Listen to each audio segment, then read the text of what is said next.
The penthouse of Sterling Tower was a monument to everything I had achieved. Floor-to-ceiling windows stretched across the entire eastern wall, offering a panoramic view of the Manhattan skyline that I had conquered with nothing but my bare hands and a relentless hunger for success.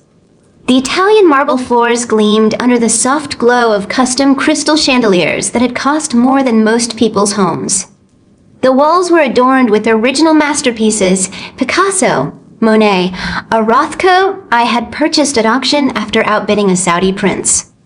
I, Alexander Sterling, the self-made billionaire who had risen from the gutter to the pinnacle of the financial world, stood at the center of my empire, wearing a Brioni suit that cost more than a car, and I felt nothing but contempt for the woman sitting at the kitchen island. My wife, Eleanor, was making tea. She was always making tea, or cooking, or folding laundry, or doing something mundane and domestic that reminded me of where she came from. She was the daughter of a bankrupt mechanic and a cleaning lady, a woman who had grown up in a trailer park in rural Missouri. My father had forced me into this marriage 5 years ago as a condition of saving my company from collapse. I had agreed, but I had resented it every single day. She was a constant reminder of my weakness, of the deal I had made to secure my future. Eleanor was beautiful. I couldn't deny that. Her dark hair fell in soft waves around her shoulders. Her eyes were a striking shade of emerald green. But she wore no makeup, no designer clothes, no jewelry. She was content to exist in the background, to be a quiet, obedient wife who never made waves, that I despised her for it. She had no ambition, no drive, no desire to be anything other than a homemaker. She was a trophy that had lost its luster, a reminder of my failure to land a woman worthy of my status. I had been seeing someone else for 2 years. Victoria Ashford, a socialite and the daughter of a British lord, was everything Eleanor wasn't. She was sharp, ruthless, and exquisitely beautiful. She wore designer gowns like they were pajamas and could hold her own in any boardroom. She was also the woman who had been feeding me insider information about my rivals, helping me close deals that had made me even richer. Tonight, I was going to end it, that I was going to divorce Eleanor and marry Victoria, that I had already drafted the papers, that I had already transferred our joint assets into my name. Eleanor would walk away with nothing but the clothes on her back. IT was poetic justice for being such a pathetic excuse for a wife. I walked toward the kitchen, my footsteps echoing against the marble floor. Eleanor looked up from her tea, her expression calm, serene, infuriating. "Alexander, would you like some tea? I made chamomile." "I don't want tea," I said coldly. "Sit down. We need to talk." She sat obediently, as she always did. I stood over her, looking down with all the contempt I could muster. "Eleanor, this marriage has been a farce from the beginning," I said. "I never wanted to marry you. You're a burden, a liability, a constant reminder of my biggest mistake.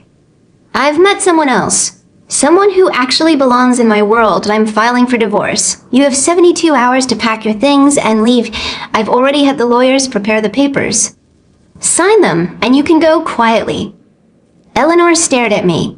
Her expression was unreadable. No tears, no shock, just a strange, unsettling calm. "Alexander," she said, her voice quiet but steady, "do you know why my father insisted on this marriage?" "Because he was a desperate, bankrupt man who needed my money," I said dismissively. "He was nothing. Your family is nothing." Eleanor nodded slowly. She reached into her pocket and pulled out a simple gold locket, something I had never noticed her wear before. She opened it and slid a small photograph across the kitchen island. IT was a picture of a man in a military uniform, his face familiar in a way that made my blood run cold. "My father was not a bankrupt mechanic, Alexander," she said. "My father was General Marcus Vance. He was the head of Vance Industries, a company 3 times the size of your empire. He faked his death and assumed a false identity because he wanted to see if you would love me for who I am, not for my money. You failed. You failed spectacularly. And now I'm going to show you what happens when you cross the Vance family." My heart stopped. I stared at the photograph, at the face of a man I had seen in business magazines, a legend in the financial world.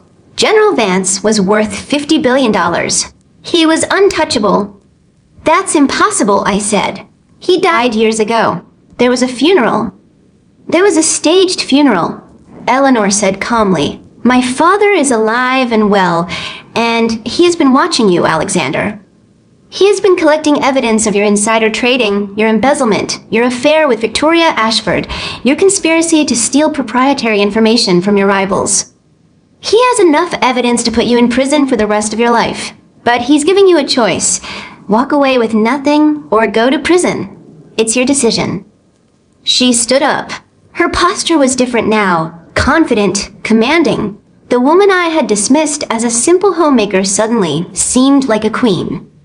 I have the divorce papers here, she said, pulling a thick folder from her bag. I've already had my lawyers draft them. You will receive no settlement. You will receive no alimony. You will vacate this penthouse by midnight tonight, and you will never contact me again. I grabbed the papers, and my hands were trembling. Did I scan them, searching for a loophole, a mistake, anything? But the documents were ironclad. They were written by the best lawyers money could buy, and the Vance family had more money than I could imagine. Eleanor, please, I said, my voice cracking. This is insane. Did I didn't know who your father was. Did I made a mistake? I was a fool. Please, give me another chance and I'll make it up to you. I'll be a better husband, Al. She cut me off with a dismissive wave. You had 5 years to be a better husband, Alexander. You chose to be cruel. You chose to be arrogant. You chose to treat me like a servant. And now you get to live with the consequences of those choices. I don't need your apologies. I don't need your love. I don't need anything from you. I'm free, and you are destroyed. She walked to the door. She didn't look back. You have until midnight, Alexander. And if you're not gone by then, my father's lawyers will have you escorted out in handcuffs. The door closed behind her. I stood in the penthouse that I had built, feeling the walls closing in around me. I had lost everything. My wife, my empire, my future. All of it gone in an instant. The months that followed were a descent into hell. The press had a field day. Sterling Heir loses everything. Billionaire begs for mercy. Eleanor Vance exposes fraud. My reputation was shredded. My friends abandoned me. Victoria Ashford, my beloved mistress, the woman I had destroyed my marriage for, dropped me the moment she realized I had no money. She was already engaged to a tech billionaire that I was left with nothing. I moved into a cheap motel, then a shelter, then the streets. I couldn't find work, and my name was poison. Every door was slammed in my face. I ended up sleeping on park benches, shivering in the cold, haunted by the ghost of the life I had thrown away. I thought about Eleanor constantly. I remembered the way she had smiled at me, the way she had always been patient, kind, forgiving. I remembered the meals she had cooked, the way she had always asked about my day, the way she had never complained. I had been so blind and I had been so arrogant. One night, I was sitting on a park bench in the rain, soaking wet and miserable, when I saw her. She was walking past with a man. Her new husband, I assumed. He was handsome, kind-looking, the complete opposite of me. She was laughing at something he had said. She looked radiant, happy, free. She didn't notice me. She walked right past, her umbrella held high, her laughter echoing in the night. I wanted to call out to her, to beg for one more chance, but the words caught in my throat. I had no right. That I had given up that right when I threw her away. The rain continued to fall, and I closed my eyes, feeling the cold seep into my bones. I thought about the penthouse, the marble floors, the view of the skyline. I thought about the life I could have had, the love I could have cherished, the empire I could have built with her by my side. But it was too late. It was always too late. I opened my eyes. She was gone. I was alone. I was nothing, and I had done it to myself. 10 years passed. I remained homeless, a shadow of the man I had once been. That I drifted from city to city, never staying long, never making enough to even pay for a meal, and why health deteriorated. My spirit was broken that I had become the cautionary tale, the example of what happens to men who treat women like stepping stones. One day, I was sitting in a soup kitchen, eating my only meal of the day, when I saw her face on the television. Eleanor was being interviewed about her latest philanthropic project, a foundation dedicated to helping homeless people rebuild their lives. She was using her fortune to make the world a better place. She was happy. She had found her purpose. And I was sitting in a soup kitchen, wearing clothes that smelled of mildew. The camera zoomed in on her face. She was still beautiful, still radiant. I remembered the way she had looked at me on our wedding day. Full of hope and trust, I had crushed that hope. I had betrayed that trust, and I would never be able to make it right. I stood up from the table, and my legs were shaking that I walked out of the soup kitchen and into the cold. I had no idea where I was going. I just knew that I couldn't stay. I couldn't keep reliving the past, drowning in regret, wishing for a second chance that would never come. I walked until I couldn't walk anymore. I collapsed on a park bench. The same park bench where I had seen her all those years ago. The rain was falling again, cold and relentless. I closed my eyes. I thought about the penthouse, the marble floors, the crystal chandeliers.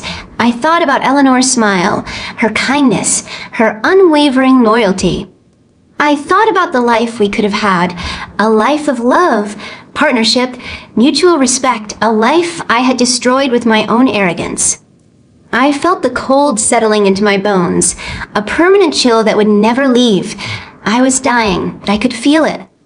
And in that final moment, as the darkness closed in, I realized that I had been given the greatest gift in the world, a woman who loved me unconditionally, and I had thrown it away. I was sorry. I was so sorry. But it was too late. It would always be too late.